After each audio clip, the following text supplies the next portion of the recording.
Hey, everybody. Welcome to this research conversation episode of Change Starts Here. I'm Kim Yaris, and I am joined by my friends and colleagues, Drs. Eve Miller and Jennifer Chevalier. Today, we are going to discuss the importance of time management and those skills and how they relate to executive function and academics. Awesome. So we put out a poll recently on social media and we asked all of you, how do you feel about your workload on a typical day? And the results showed that none of the respondents to our poll feel like they have their workload completely under control. In fact, 57% of you feel either completely overwhelmed or somewhat overwhelmed. Yeah. And that strikes me as being high. But then I also read a blog put out by Timular in 2023, and they reported a much larger sample size, but only 20% of adults feel like they have their workload under control on a daily basis, which means 80% of us do not feel like we have our workloads under control. Wow. Yeah. Well, that's why I said time management like that. Yeah. I think, when you said that about like it coming in high, I think about educators and people in education leading it, helping with it in various ways. And like, it is exactly what I would expect. In fact, I would expect it to be higher. And, during this time when there's quiet quitting, right? And across professions and within, teaching and education, there's unprecedented numbers of attrition. It's likely that an unmanageable workload is playing a part in this resignation, right? Like this ability to manage the time that you have in the ways that are the most important.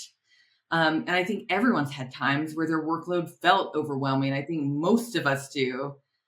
So, I love this.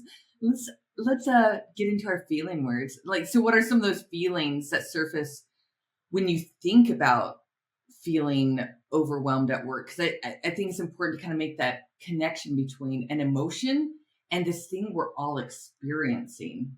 I know that I feel anxious. When my workload is high, I find that I'm not sleeping very well at night, which tends to exacerbate the problem because when I don't have enough sleep, my time management skills are worse, which means I don't get as much done. It's a very vicious cycle. Yeah, totally. I consider time management like a personal strength for me, but I definitely have times when my workload seems unmanageable. And so because it doesn't happen a lot to me, I always feel surprised by it and I get really stressed. And then I just start going through my time management strategies and trying to figure out how to alleviate the burden and the stress of it. So those strategies are exactly what we're hoping to harness here today. So to kick things off, let's start by defining time management. So when I think about it, I think about it as how long it's going to take to get something done, and then figuring out how much time we have without running out of it before the deadline hits. Yeah. And I think that's a great definition of it. Just kind of that kind of deadline centered focus on time management. What is it that you're working towards? Like there is a finite amount of it and we're working towards things within that finite time. But I also find as we jump into it, as you said, I find there's some misconceptions about time management.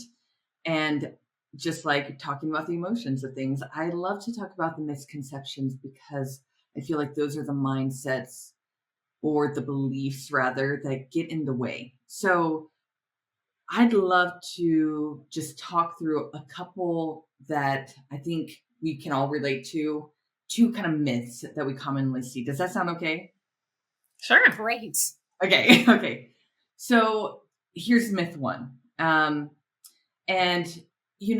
it's this idea that, we see this in a number of the skills that are related to executive function that we're talking about in this season of the podcast. And that is this idea that you're either born with it or you're not. So in this case, effective time management is something you either have or you don't. So is that a myth? What do y'all think? Well, I heard you say we were going to talk about some myths, and then you said this. But if I didn't have that background, like based on my own experience, I would have thought that time management is kind of more of a personality trait. Either you're born with it or not. I feel like I was born with this one. I missed some of the other traits that I wish I had. But this has just always come really easily to me. I can totally see where this one is a myth. I think immediately of my oldest son, who frankly, as a child, was terrible at managing his time. He always missed his assignments. He never knew when there were tests. But however, as he has grown, he's quite successful now with managing his time. In fact, he even recently told me that he's been complimented at it at his new job. Awesome. That's fantastic. Congratulations. And I think that gets at why I believe it's a myth. And I know, Jennifer, you were playing along, and I do think that people certainly have different levels that they are born with. But underneath time management is a set of skills that are executive functions. And ultimately, as we know, and we've talked about in previous episodes, executive functioning is a learned set of behaviors and skills. So based on that, time management absolutely can be learned. There's a need for awareness and there's a need for building basic skills. I want to jump into, given the time, I want to jump into the second myth. And this is more in a category of myths around executive functioning. And I think I'll call it the hack, kind of this hack culture that we live in, right? Where we are always looking for, if you look up time management, you're bombarded with a lot of different hacks on how to do it. So time management and these hacks is kind of a short-term solution that falls apart when compared to the non-hack of building the skills. So what do you think is around the myth of hacks can help you build time management skills? Yeah, well, so our lives certainly have no shortage of hacks, for sure.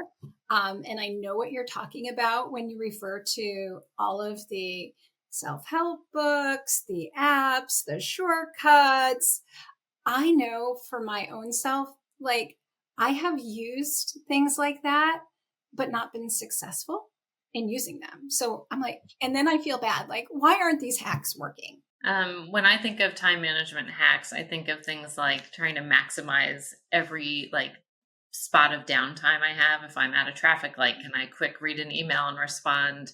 If I'm sitting in the dentist's office, can I read the first half of an article so that I don't have to read the whole thing later? I can just finish it later. So just trying to maximize all these little pieces of wasted time. I do that too. Do you? I absolutely do not do this. And I mean, I'm sitting here so is that how y'all keep up with your inbox? Because I have, when do people find time? Now I'm imagining Jennifer in the dentist's office, keying out a little message to me. So I don't know, Jennifer, maybe that's a great hack. I don't know. Maybe I'm believing this myth now. Some tasks are quick and you can squeeze them into moments like that.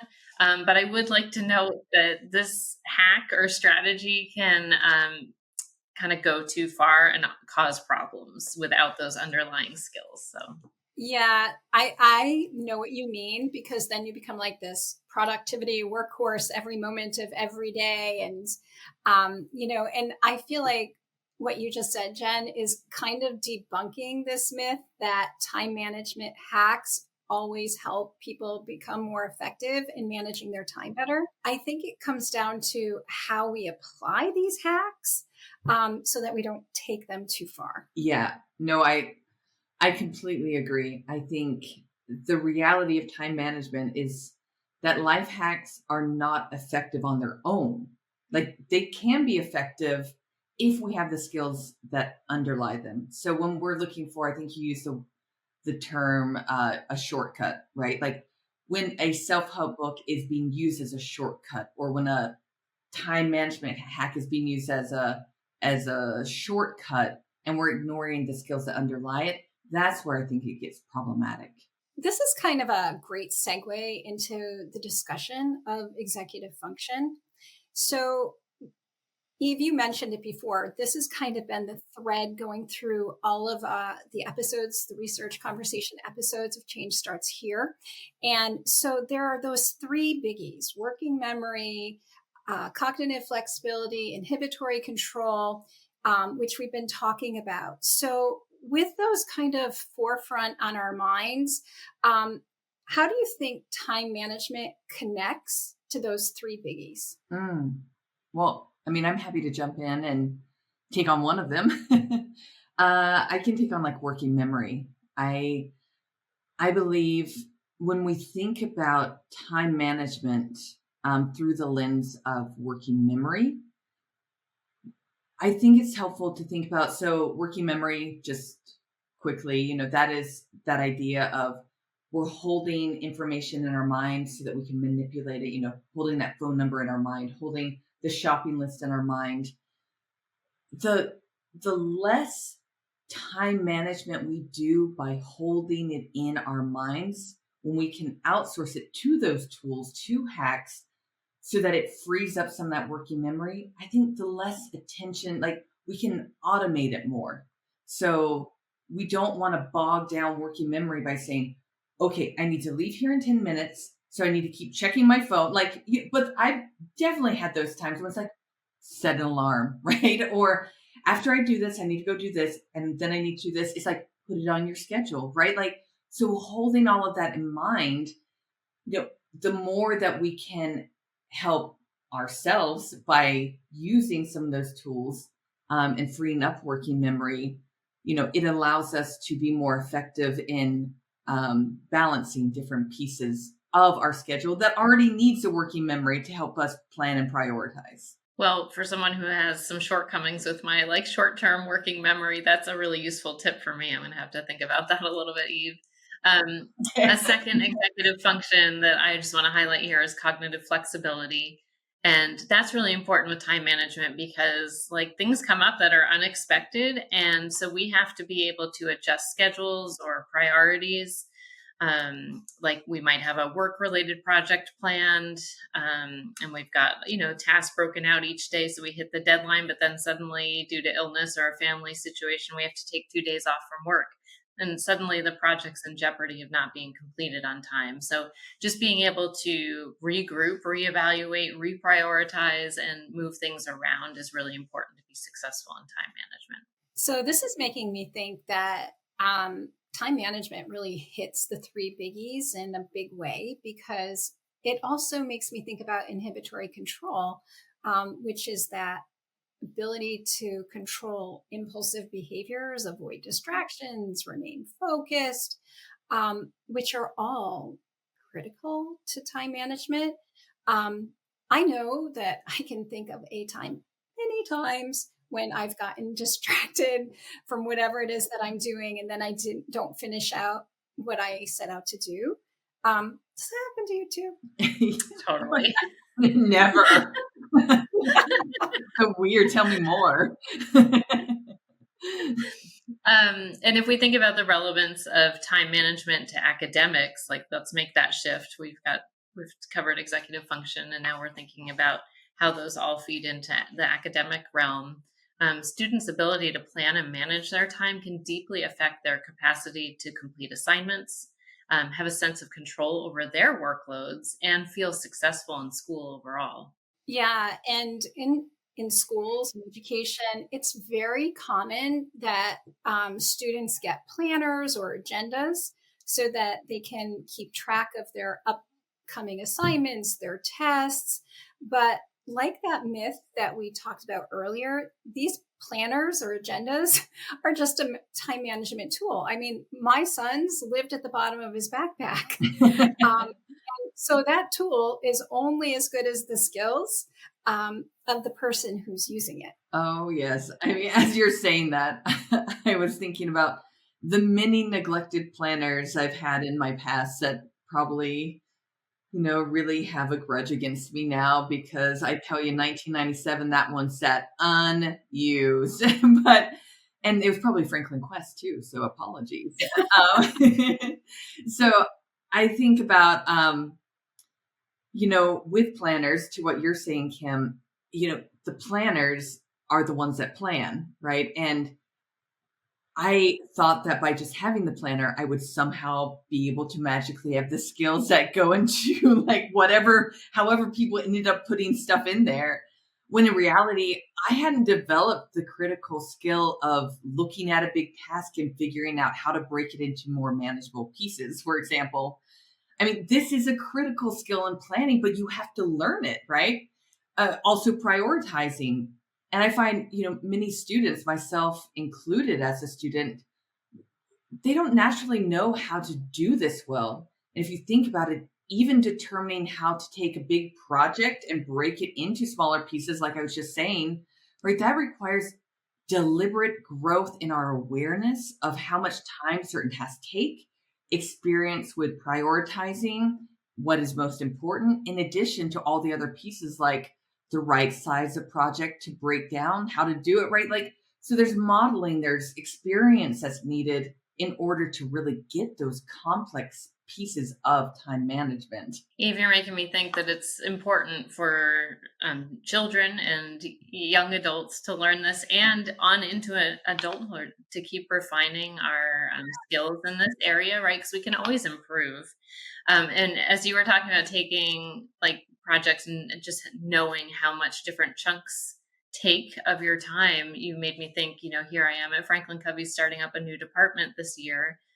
And I'm pretty much guessing at how long certain projects will take because I don't have a history with these types of projects and the type of work that I'm doing now in this department. And so I've, used my time management skills to develop some systems so I can start tracking how long things are actually taking so I can be better at forecasting more accurately how long things will take to make sure I'm meeting deadlines. Oh, I'm like learning all sorts of things here today.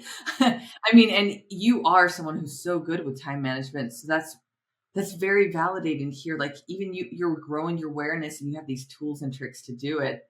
And I think it is a perfect segue into discussing how educators and families can help students to learn and practice time management skills. We've already started to touch on it. Jennifer, you just shared a way to teach older students and even younger, in some of those earlier stages of the awareness, how to understand time and to predict how long tasks will take in the future. And I think by having them track how much time they actually spend on different types of tasks, they can use the information to predict the amount of time needed for future tasks. This seems simple, but when is a student asked to do this or encouraged to do this? Even younger students grow in their perception of time, into middle and late elementary school. They're able to do that.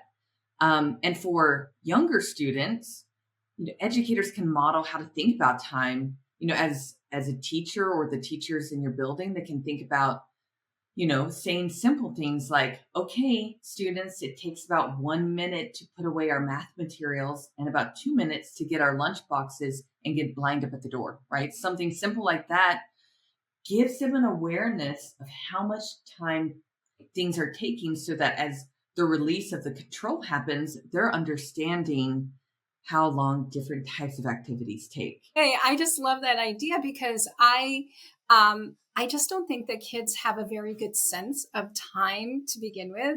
Like what's a minute? What's 2 minutes?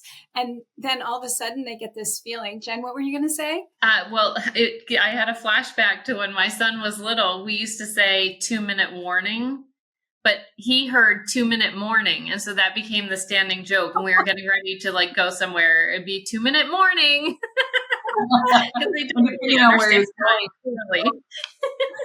Depending on where he was going, it could have been different spellings of morning. I take it.